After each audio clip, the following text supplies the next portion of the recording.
Apophis and Set, the gods of chaos, were two of ancient Egypt's most terrifying deities. And yet, despite having caused such absolute fear in the hearts of the ancient Egyptians, they've come to symbolize nothing more than just two more boogeymen of an ancient, simplistic mythology. Nothing could be further from the truth. These two gods have nothing to do with mythology. They were created as metaphors to store knowledge about how an apocalypse or chaos, which was the equivalent ancient Egyptian terminology, would occur on earth at regular intervals. And because the standard narrative has followed the ancient propaganda put out by the Egyptian temple priests thousands of years ago, we've missed out on the knowledge and, by extension, the warnings hidden in these two remarkable gods. Apophis and Set were created to explain something deadly. That something is a recurring invisible process that threatens to unleash a nightmare on earth. These two gods represented an apocalyptic cosmic threat that is linked to a secret hidden in the earth itself. The clues point to Earth's changing electromagnetic field, its climate, and repeated cycles of destruction, which have played out in the past as global extinction events and ice ages. In this episode of Ancient Egypt's Story of the Snake, we're going to uncover what was behind the use of these two gods to tell their part in the snake's story. Let's unravel the chaos. Apophis was the enormous snake that lived in the ground and, according to the ancient Egyptians, caused earthquakes. The Egyptians didn't imagine Apophis as a garden variety snake. They made him huge, coiled, monstrous, a serpent so terrifying that rituals had to be performed regularly just to stop him from rising. But Apophis was the symbol for something very real and dangerous: telluric currents. These are geomagnetically induced electrical currents that travel through the Earth's crust, its oceans, and other bodies of water. They become embedded in the Earth by events such as solar flares and coronal mass ejections, or CMEs. The Egyptians symbolized the CME leaving the sun as the Uraeus, the upright cobra that was worn on the headdress of the pharaohs. Once the energy from the CME is grounded into the earth, it creates disruption in the functioning of the magnetic field. That disruption is what the ancient Egyptians transformed into the metaphor of Apophis, because they knew that apocalyptic events could be set in motion once the magnetic field was very weakened, disorganized, and wandering chaotically between Earth's poles.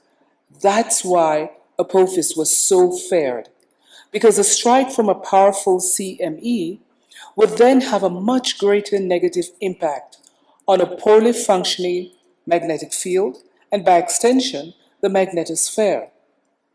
The CME itself doesn't directly cause the apocalypse. What it does is it triggers the start of a series of cataclysmic events that unfold in an increasingly worsening domino effect, involving geomagnetic and lightning storms that eventually lead to widespread wildfires. It is from this starting point that the domino process of events then takes off to evolve into a full-blown apocalypse. Mindless simplistic mythology or unrecognized metaphors? The disruption caused by the telluric currents doesn't just lead to the weakening of the magnetic field, as bad as that is. It also leads to an increase in tectonic activity, which results in more earthquakes and volcanic eruptions across the planet even before the apocalypse unfolds. Apophis was indeed a terrifying snake that was deserving of the fear that he aroused in the ancient Egyptians, because his very existence meant that he was constantly eroding the ability of the magnetic field to protect the earth from a CME. Apophis wasn't about either religion or mythology. Let's turn our attention now to the other god of chaos. There are three parts to Set, which added to his already enigmatic reputation and to the puzzle as to which animal represented him in his deity form. There have been theories that Set was a dog or even a giraffe. Both are incorrect. First, there was the Set animal. This was a composite animal that the Egyptians created rather than one single real animal. But the Set animal, for its part, had a stylized aardvark's head, a canine body, and a stiff forked tail. Next, there was the was scepter. That consisted of an even more simplified and stylized aardvark's head on a long, thin pole that was forked at the lower end.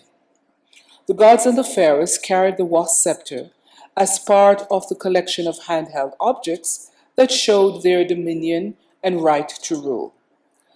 The third representation of Set was, of course, Set the deity. Here, Set was represented as a male human with the stylized head of the Set animal. In addition to his odd physical appearance, Set embodied contradiction. To the Egyptians, he was both protector and destroyer.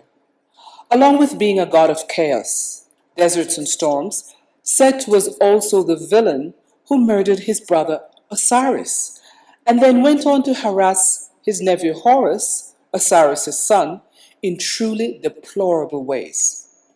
And yet, paradoxically, each night, Set would ride on Ra's boat, Ra the sun god, as his bodyguard, sparing and killing Apophis in an endless cosmic battle, since Apophis was always there the next evening. Set was created to show the chaos and destruction to the magnetic field that was started by Apophis. And this is where the metaphor really deepens, because Set symbolized the same process of chaos as Apophis, just at a different stage. Aardvarks do use their long snouts and powerful claws to dig and completely dismantle the huge, well-structured, and very impressive termite mounds to get at what's inside. What was important in giving Set an aardvark's head to describe him? It was the animal's behavior, the digging, dismantling, and causing unspeakable destruction, the tearing down of structures that appear stable and permanent. Just like telluric currents in the ground, destabilize Earth's tectonic plates and disrupt the cohesive functioning of the magnetic field. Consider this. The same culture who created Apophis and Set also built incredible structures like the pyramids that were aligned to the stars. They encoded solar cycles into their temples and handed down the story of the snake across generations of Egyptians. The story of the snake was picked up by other contemporary peoples and cultures of their day who interacted with the Egyptians. However, the true meaning of the story was often lost in the poorly understood and even deceptively co-opted versions that were disseminated by these other cultures, voices, and especially self-serving construed religions. The challenge for all of us is that much of the understanding of this metaphoric language of ancient Egypt has been lost. Ironically, that loss is directly due to the Rosetta Stone, the very same document that has allowed Egyptologists to understand so much about ancient Egypt. That's because after the stone was deciphered, Egyptologists placed a heavy focus on the hieroglyphs to understand the history and civilization of the ancient Egyptians. But much of Egypt's knowledge wasn't written literally into the hieroglyphs. and the template that was used to create the original hieroglyphs, in which the metaphors are hidden, was never fully shared with the Greek foreign conquerors and overlords of ancient Egypt.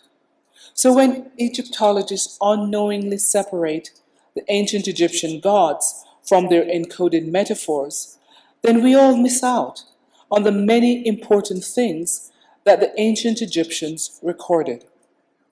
That they knew, for example, that the earth has cycles of growth and evolution, and cycles of planetary destruction caused by electromagnetic forces, and that without balance, chaos will eventually arise, first under the ground, then through solar events, and finally through an unprepared global civilization.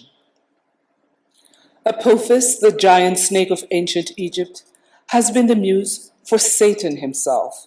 He has also been the muse for numerous other mythological giant snakes and snake-like creatures, from the Greek snake monsters Typhon and Python, to the biblical Leviathan and the Norse Midgard serpent. All have been discarded onto the trash heap called mythology. In our modern age of climate shifts and solar instability, we cannot afford to stay locked into the errors that we're told about Egyptian mythology, because the gods of chaos have a lot to teach us, as does the Great Pyramid. We have a lot of catching up to do, and we need to do so quickly. In reality, there's only one destructive snake. CMEs become Telluric currents, and the Uraeus, the fairest snake of the pharaohs, becomes Apophis, the giant snake in the ground. In closing, I want to let you know that this video is part of a series about ancient Egypt's story of the snake. The videos have been constructed to progressively reveal and decode the snake story in a step-by-step manner, so that you can follow the logical connections without any gaps in their explanations. So keep watching to learn more, and also, when the time is right, to learn how I came by this information. Share your questions and comments below. Let's keep the conversation going as we uncover more and more of the snake's story. Thanks for watching.